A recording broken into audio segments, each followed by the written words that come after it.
Hello everyone, welcome back to my channel. I am Saloni Singh and in this series of 12th standard videos, I have uploaded very important topics related to chapter number 10 haloalkanes and haloarenes, and I am posting few of the common topics that can be beneficial for every students for quick revision for their approaching board exams for chemistry. तो आपकी chemistry के exam के लिए कुछ common ऐसी चीज़ें जो हर किसी को काम आ सकती है, जैसे कि डिस्टिंग्विश टेस्ट है, ठीक है। तो व्हाट आई हैव डन, पिछले जितने भी साल के पेपर है उसमें से मैंने नियरली 30 क्वेश्चंस को कंपाइल किया। उन 30 क्वेश्चंस में से ये एनालिसिस किया कि कौन से क्वेश्चंस बार बार आ रहे हैं और वो किस डिस्टिंग्विश टेस्ट पे बेस्ड हैं, ठीक है। तो in today's video we will see कि वो डिस्टिंग्विश टेस्ट कौन कौन से हैं। इस वीडियो में आपको सारे डिस्टिंग्विश टेस्ट जो इम्पॉर्टेंट हैं उनकी लिस्ट मिल जाएगी जो अब तक पिछले 10 सालों में पूछे गए हैं, and then in the upcoming next video वो 30 क्वेश्चंस जो मैंने कंपाइल किए हैं वो सारे 30 क्वेश्चंस के सोल्यूशन मिल जाएंगे, ठीक है। So for that you have to stay tuned, along with that you have to subscribe to the channel, you have to hit the like button and you have to share it with your friends. So let's start. We are going to start with first of all aldehyde. Okay, so first group we are going to take is aldehyde. Okay, so aldehyde में आपको पता है दो तरह के aldehyde है। पहला है aliphatic aldehyde. Aliphatic aldehyde, the whole homologous series, methanol, ethanol, propanol, butanol, and B, that is your aromatic aldehyde, like benzaldehyde. Okay दोनों के लिए टेस्ट आपके पास अलग अलग है। अगर आपका एलिफैटिक एल्डिहाइड है तो वो आपको दोनों टेस्ट देगा। कौन से दो टेस्ट फेमस है एल्डिहाइड के लिए? Tollens reagent and Fehling's reagent. Tollens test and second is Fehling's test, ठीक है। तो अगर आपका एलिफैटिक एल्डिहाइड है तो वो टॉलेंस टेस्ट भी देगा, फेलिंग्स टेस्ट भी देगा, ठीक है। टॉलेंट टेस्ट की ऑब्जर्वेशन क्या होती है? टॉलेंट टेस्ट में बेसिकली होता क्या है? Ammoniacal silver nitrate. Ammoniacal silver nitrate solution को एलिफैटिक से ट्रीट करते हो आप तो आपको क्या मिलता है? You get silver mirror formation, silver mirror formation, ठीक है। अगर यहीं पे आप फेलिंग्स टेस्ट करते हो तो फेलिंग टेस्ट में आपके पास पता है Fehling A and Fehling B solution होता है। फेलिंग ए एंड बी को एलिफैटिक एल्डिहाइड में डालते हो तो आपको मिलेगा reddish brown PPT of cupric oxide Cu2O, ठीक है। तो ये हो गया केस आपका एलिफैटिक एल्डिहाइड का।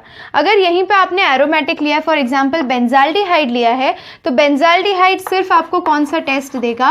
Tollens test. टॉलेंस टेस्ट में ऑब्जर्वेशन क्या आएगी? Silver mirror formation, okay.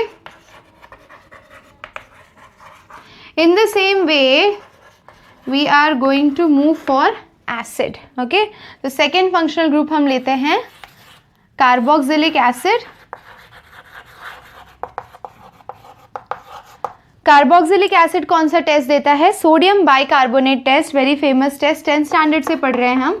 तो सोडियम बाइकार्बोनेट टेस्ट बोलते हैं इसको। जैसे ही सोडियम बाइकार्बोनेट आप कार्बोक्सिलिक एसिड के अंदर डालोगे, ऑब्जर्वेशन क्या आएगी? It will give you brisk effervescences of CO2। ये ऑब्जर्वेशन पार्ट में स्पेशली लिख रही हूँ क्योंकि आप जब कोई भी क्वेश्चन अटेम्प्ट करोगे तो आपको इसी तरह से टेबल बना लेना। फंक्शनल ग्रुप की जगह लिखना name of the organic compound, name of the test and your observation. That is how you are going to differentiate. वो तो हम देखेंगे। यहाँ पे अपने फंक्शनल ग्रुप का नाम लिखना है, यहाँ टेस्ट और यहाँ पे ऑब्जर्वेशन। ऑब्जर्वेशन लिखना बहुत ज़रूरी है क्योंकि आपने जो ऑब्जर्व किया उसी के बेसिस पे आप कंक्लूजन दे रहे हो, ठीक है। तो कार्बोक्सिलिक एसिड के लिए एक ही टेस्ट है। अब आ जाते हैं हम अल्कोहल पे। Third is your alcohol, okay. अब अल्कोहल भी एलिफैटिक एंड एरोमेटिक होता है और एरोमेटिक अल्कोहल को you know that you call it as phenol, ठीक है। तो पहले हम फिनॉल पे जाने से पहले एलिफैटिक अल्कोहल में 3 केसेस है। 1 degree alcohol, you have 2 degree alcohol and you have 3 degree alcohol, ठीक है। तो अल्कोहल को अगर डिग्रीज के बेसिस पे डिफ्रेंशिएट करना है तो हम उसके लिए एक टेस्ट करते हैं जिसे बोलते हैं Lucas test, okay. 1 degree, 2 degree, 3 degree alcohol को डिफ्रेंशिएट करने के लिए हम ल्यूकास टेस्ट करते हैं। ल्यूकास रिएजेंट क्या होता है? ZnCl2 in presence of HCl, that is your Lucas reagent. अच्छा, तो आपका प्रोडक्ट क्या आएगा? देखिए, अगर आपका प्राइमरी अल्कोहल है, तो प्राइमरी अल्कोहल के लिए आप जैसे ही ल्यूकास टेस्ट करेंगे, no turbidity is seen, turbidity formation नहीं होती है। अगर यही चीज़ आप 2 डिग्री अल्कोहल के साथ ल्यूकास टेस्ट करते हैं तो you are obtaining turbidity in 5 minutes, turbidity is obtained in 5 minutes. And तीसरा, अगर आप 3 डिग्री अल्कोहल के साथ करते हैं तो you obtain immediate turbidity. Okay, जैसे ही डालोगे वैसे ही टर्बिडिटी दिखाई देने लगेगी। What is turbidity? It is a cloudy like formation inside the test tube, cloudy formation inside the test tube. So I hope aldehyde, carboxylic acid और alcohol आपको क्लियर है। नेक्स्ट देखते हैं हम फिनॉल। फोर्थ फंक्शनल ग्रुप हम लेते हैं phenol. Phenol के लिए बहुत ही सिंपल टेस्ट है, that is your neutral FeCl3 test. ठीक है, न्यूट्रल FeCl3 टेस्ट में आपको ऑब्जर्वेशन क्या मिलती है? Violet coloration. तो कोई प्रॉब्लम नहीं है फिनॉल और अल्कोहल, एरोमेटिक और एलिफेटिक अल्कोहल में आपको कोई प्रॉब्लम नहीं होगी। अब आते हैं बहुत ही important test, that is your test number 5, जो किसी फंक्शनल ग्रुप पे बेस्ड नहीं है, but as such it is a very important test, that is known as iodoform test. Iodoform test किसकी प्रेजेंस में करते हैं? Sodium hydroxide plus iodine and your organic compound. अब इसमें ज़्यादा कन्फ्यूजन इसलिए होती है क्योंकि आपको पता नहीं है कौन कौन ये टेस्ट देगा। एकदम क्लियर सी चीज़ है, आइडोफॉर्म टेस्ट देने के लिए आपके पास मिथाइलेटेड कीटोनिक ग्रुप होना चाहिए, like this group. Okay, this is your methylated ketone group. और दूसरा ग्रुप होना चाहिए CH3CHOH।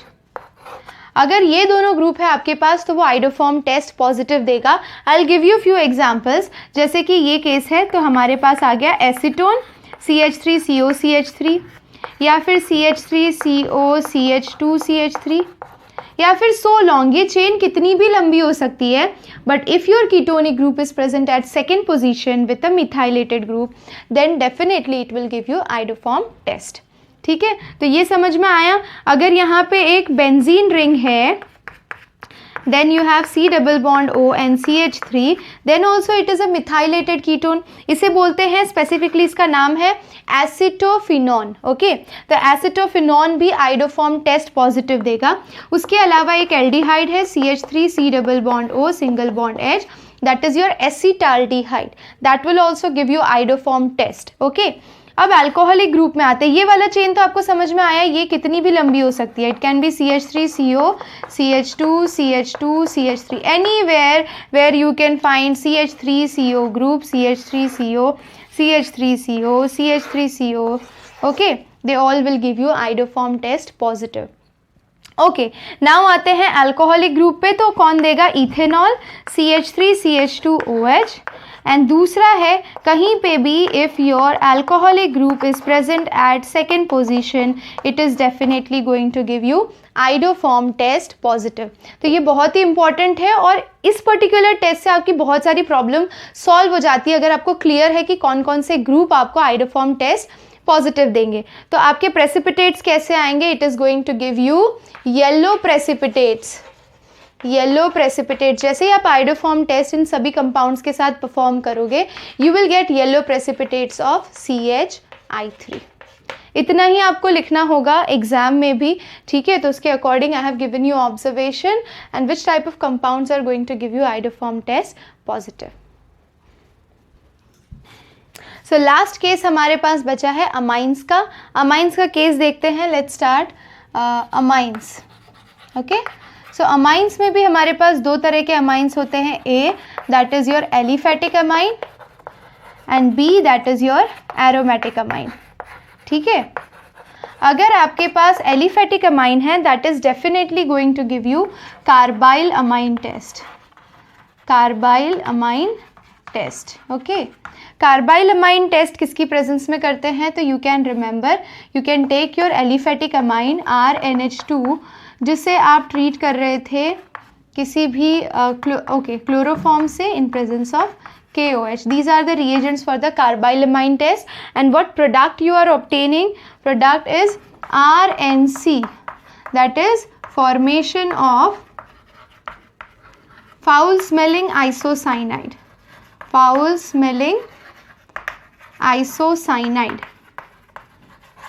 कहीं पे भी either it is you are talking about aliphatic or aromatic. Aliphatic and aromatic both are capable of giving you carbyl amine test. तो आप aliphatic और aromatic, observation is going to remain the same. Aliphatic and aromatic को distinguish करने के लिए आप carbylamine test का use नहीं कर सकते। They both are primary amine, both primary amine, one is aliphatic one is aromatic, they will give you carbylamine test. तो डिस्टिंग्विश कैसे करेंगे? तो एरोमेटिक अमाइन जो है वो एक और टेस्ट देता है, that is known as azo dye test. Okay, azo dye test में आप क्या करेंगे? आपका एरोमेटिक अमाइन लेंगे, एरोमेटिक अमाइन का डाइजोटाइजेशन करेंगे तो वो BDC में कन्वर्ट होता है, benzene diazonium chloride. And this benzene diazonium chloride को हम बीटा नेप्थॉल से ट्रीट करते हैं। ठीक है, बीटा नेप्थॉल से जैसे ही आप ट्रीट करोगे, what you are going to obtain, you are going to get orange dye. ठीक है, तो ये ऑब्जर्वेशन हो गई आपकी एरोमेटिक अमाइन के एजोडाई टेस्ट की, you are going to get orange dye. ठीक है, ओके तो हमें पता है कि अमाइंस भी तीन तरह के होते हैं, 1 degree, 2 degree and 3 degree amine. अगर आपको 1 degree, 2 degree and 3 degree amine में डिस्टिंग्विश करना है तो आप रिएजेंट यूज कर सकते हो, हिंसबर्ग रिएजेंट। ठीक है, हिंसबर्ग रिएजेंट या फिर हिंसबर्ग टेस्ट। ठीक है, तो मैं इसे हिंसबर्ग टेस्ट बोलूँगी और रिएजेंट का नाम क्या है? Benzene sulfonyl chloride, that is C6H5SO2Cl। ये क्या है? Benzene sulfonyl chloride. ठीक है, तो बेंजीन सल्फोनाइल क्लोराइड से जब आप 1 डिग्री अमाइन को ट्रीट करोगे तो it is going to give you product which is soluble in alkali, okay, which is soluble in alkali। अगर यही चीज आप 2 डिग्री अमाइन के लिए लेते हो तो आपको प्रोडक्ट तो मिलेगा but it is insoluble in alkali। Product formed is insoluble in alkali, is insoluble in alkali। And what about 3 degree amine? 3 degree amine do not show reaction, do not show reaction या फिर do not react। ठीक है, तो अगर आप 1 degree, 2 degree and 3 degree amine को distinguish करना चाहते हैं, बहुत ईजी है। देखिए, अगर आपको 2 डिग्री 3 डिग्री क्वेश्चन में दे दिया तो आप बोल सकते हैं कि we can treat it with Hinsberg reagent और we can perform Hinsberg test and whatever product is formed is insoluble in alkali and the 3 degree amine do not react। That's how you come across the conclusion। अगर आपका 1 degree and 2 degree amine दिया है तो in that case आप बोल सकते हैं कि 1 डिग्री अमाइन है तो वो कार्बाइल अमाइन टेस्ट देगा, 2 degree amine carbylamine test नहीं देगा। This is how you are capable of distinguishing each and every category of amines. Last is test for unsaturation. तो वो तो आपको पता है, you are studying it since lower standards, कि अगर आपके पास अनसैचुरेटेड कंपाउंड है, for example if you have a double bond alkene और अ ट्रिपल बॉन्ड अल्काइन, ठीक है, अनसैचुरेटेड कंपाउंड को जैसे ही आप ब्रोमीन वाटर में डालते हो, ब्रोमीन वाटर कौन से कलर का होता है? ब्राउन कलर का। जैसे इन कंपाउंड्स को ब्रोमीन वाटर में डालोगे, ब्रोमीन वाटर विल डीकलराइज। तो अगर आपको अल्केन यानी सैचुरेटेड और अनसैचुरेटेड में डिस्टिंग्विश करना है तो you can use bromine water test और you can use Baeyer's test. Baeyer test यानी क्या होता है? KMNO4 test. आपने डाइल्यूटेड सोल्यूशन ऑफ KMNO4 लिया है, KMNO4 ओरिजिनल कलर कैसा होता है? वायलेट। ओके, अब उसके अंदर आप अपना ऑर्गेनिक कंपाउंड डालोगे जो कि अनसैचुरेटेड है, डबल या ट्रिपल बॉन्ड कंटेन करता है, तो वायलेट कलर उसका डीकलराइज हो जाएगा, it will turn colourless. So that is the test of unsaturation, it is of least importance. Rest all these tests which I have mentioned over here, they all are very important. And in the next video I'm going to present all its application के जितने भी हमने test देखे, इनका application आप कहाँ पे apply कर सकते हो और वो सारे क्वेश्चन बोर्ड एग्जाम्स के हैं। तो आप स्टे ट्यून्ड रहेंगे तो आपको फ़ायदा मिलेगा। Till then thank you so much and wait for the next video.